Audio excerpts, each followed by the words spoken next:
Hello, नमस्कार, आदाब, सत श्री अकाल और अस्सलाम वालेकुम। मैं हूं मोहम्मद अहमद काज़मी, लेकर आया हूं आपका पसंदीदा कार्यक्रम ग्लोबल न्यूज़। आज बड़ी खबर यमन जंग के बारे में है। यमन के हूथी अंसारुल्लाह की तरफ से 3 दिन के लिए जवाबी हमले रोकने के बाद अब सऊदी अरब की लीडरशिप वाले फौजी अलायंस ने हूथी फौज और अंसारुल्लाह मूवमेंट की जंगबंदी की पेशकश को कबूल करते हुए ऐलान किया है कि आज वेडनेसडे सुबह 6 बजे से यमन के खिलाफ पूरे रमज़ान के महीने के लिए फौजी ऑपरेशन बंद कर दिया गया है। सऊदी अरब की अल अरेबिया वेबसाइट के मुताबिक सऊदी फौजी अलायंस के स्पोक्सपर्सन तुर्की अल मालिकी ने कहा है कि फौजी ऑपरेशन इसलिए रोका जा रहा है ताकि अमन बातचीत की कामयाबी और अमन बहाली के लिए अच्छा माहौल बनाया जा सके। उन्होंने कहा है कि यह फैसला गल्फ कोऑपरेशन काउंसिल के सेक्रेटरी जनरल के रिक्वेस्ट पर लिया गया है। उन्होंने दावा किया कि हमले इसलिए रोके जा रहे हैं कि यमन क्राइसिस का पूरी तरह से सियासी हल तलाश किया जा सके। सऊदी अरब की तरफ से यही बात दूसरे तरीके से कही जा रही है।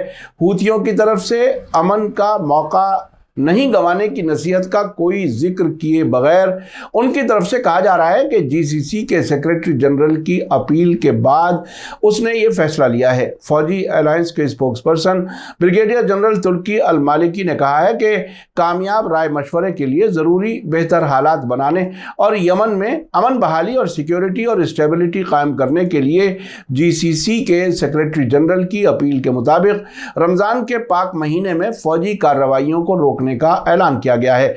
हाल ही में जद्दा में मौजूद जीसीसी के सेक्रेटरी जनरल ने अपील की थी, जिसे सीधे तौर पर कहा जा सकता है कि सऊदी अरब ने अपनी जरूरत के हिसाब से अपील कराई थी। सऊदी अरब की राजधानी रियाद में कल यमन अमन बातचीत के नाम पर एक मीटिंग शुरू की गई, जिसमें यह जाहिर करने की कोशिश की जा रही है जैसे यमन के ग्रुप्स के बीच में जंग है और सऊदी अरब बिचौलिए का रोल अदा कर रहा है, जबकि हकीकत में जंग शुरू करने वाला ही सऊदी अरब खुद है। आपको बता दूं कि कल ही यमन की राजधानी सना से खबर थी कि हूथी अंसारुल्लाह मूवमेंट के सेक्रेटरी जनरल सैयद अब्दुल मलिक अल हूथी ने सऊदी अरब की लीडरशिप वाले फौजी अलायंस से कहा था कि वो अमन का मौका ना गंवाएं और यमन की नाकाबंदी और यमनी इलाकों का कब्जा खत्म करें। रमजान का महीना शुरू होने से पहले तकरीर करते हुए अब्दुल मलिक अल हूथी ने कहा कि हम हमलों और नाकाबंदी का मुकाबला करने से पीछे नहीं हटेंगे और नाकाबंदी का जारी रहना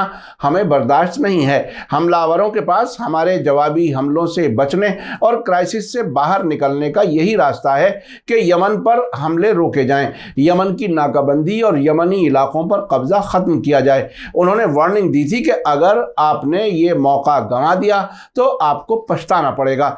सऊदी लीडरशिप वाले फौजी अलायंस की तरफ से साथ ही कहा गया है कि वो यमन की इंटरनेशनल सतह पर रिकॉग्नाइज सरकार को सपोर्ट करने में अपने मजबूत रुख को एक बार फिर दोहरा रहे हैं, यानी वो अब भी साबिक प्रेसिडेंट अब्द रब्बू मंसूर हादी की सरकार को ही सपोर्ट जारी रखे हुए हैं। ऐसे में हूथियों के साथ अमन बातचीत कामयाब होने के इम्कान बहुत ही कम नजर आ रहे हैं। रियाद में सऊदी अरब के जरिए यमनी ग्रुप्स के बीच अमन बातचीत में हूथी हिस्सा नहीं ले रहे हैं। इसी बीच खबर है कि यमन के लिए अमेरिका के खास नुमाइंदे टिम लैंडर किंग यमन जंग के लिए एक टिकाऊ इंक्लूसिव हल की तलाश में आगे बढ़ने और यमन के लोगों को फौरन राहत देने की कोशिश के तहत इलाके में पहुंच गए हैं। आपको बता दूं कि यमन की फौज और हूथी अंसारुल्लाह मूवमेंट ने हाल ही में सऊदी अरब के अंदर 16 बड़े हमले करके पूरे मुल्क में तहलका मचा दिया था और उसके फौरन बाद ऐलान किया था कि हम 3 दिन के लिए सऊदी अरब पर हमले रोक रहे हैं और अगर इसके जवाब में सऊदी अरब भी यमन पर हमले रोक देता है और यमन की नाकाबंदी खत्म कर देता है तो परमानेंट जंगबंदी हो सकती है। आपको याद दिला दूं कि सऊदी फौजी अलायंस ने मार्च 2015 में यमन के खिलाफ जंग शुरू की थी, जिसका मकसद अब्द रब्बू मंसूर हादी की सरकार को वापस बहाल करना बताया गया था। अब सऊदी फौजी अलायंस ने यमन पर हमले बंद करने का फैसला तब लिया है जब यमन जंग का 8वां साल शुरू हो चुका है। इस मुद्दत में यमन के हूती अंसारुल्लाह और वॉलंटरी फोर्सेस ने खुद को सऊदी अरब का मुकाबला करने के लिए काफी मजबूत बना लिया है। हालिया दिनों में सऊदी अरब के जद्दा शहर में आरामको के तेल गोदाम समेत 16 जगहों पर हूतियों ने बड़े सटीक हमले किए। इन हमलों का निशाना राजधानी रियाद भी कई बार बन चुकी है। हालिया हमलों में बताया जाता है कि सऊदी अरब को $1 अरब का नुकसान हुआ है। यह 2015 में यमन के खिलाफ सऊदी फौजी अलायंस की जंग शुरू करने के बाद से अब तक का सबसे बड़ा हमला था। हमले में जिन 16 ठिकानों को निशाना बनाया गया है उनमें ज्यादातर तेल के कारखाने या गोदाम थे जिनकी मरम्मत में कई हफ्ते लग जाएंगे। सऊदी अरब से ऐसी खबरें हैं कि जद्दा में आरामको के ठिकानों पर गिरने वाले मिसाइल से सऊदी अरब का 40 लाख बैरल कच्चा तेल जलकर खत्म हो गया, जबकि पानी और बिजली के डिपार्टमेंट्स को $25 करोड़ का नुकसान हुआ है। कुछ एक्सपर्ट्स का कहना है कि यूक्रेन की जंग की वजह से हालिया दिनों में तेल की मंडियों की इमरजेंसी हालत को देखते हुए बड़ी ताकतों ने सऊदी अरब पर दबाव डाला है कि वो यमन जंग को फौरन रोके, वरना इन हालात में सऊदी अरब के तेल कारखानों पर होने वाले हमलों से सारी दुनिया की इकोनॉमी पर भारी दबाव पड़ेगा।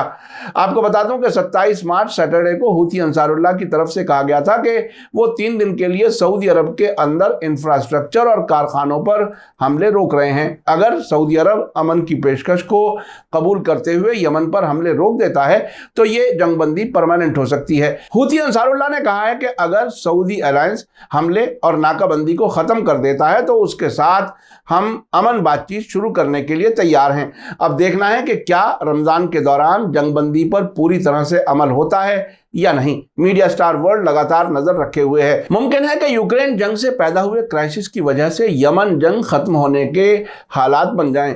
आखिर में आपको याद दिला दूं कि अगर आपने अभी तक media star world YouTube channel subscribe नहीं किया है तो सब्सक्राइब कर लें और घंटी दबाना ना भूलें। और अगर आप हमें फेसबुक पर देख रहे हैं तो हमारे पेज को लाइक करें ताकि हमारी हर नई वीडियो की खबर आपको सही वक्त पर मिल सके। इसी के साथ मुझे दीजिए इजाजत। ग्लोबल न्यूज़ का ये एपिसोड आपको कैसा लगा कमेंट्स में जरूर लिखें। थैंक यू, धन्यवाद, शुक्रिया। जय भारत, जय हिंद।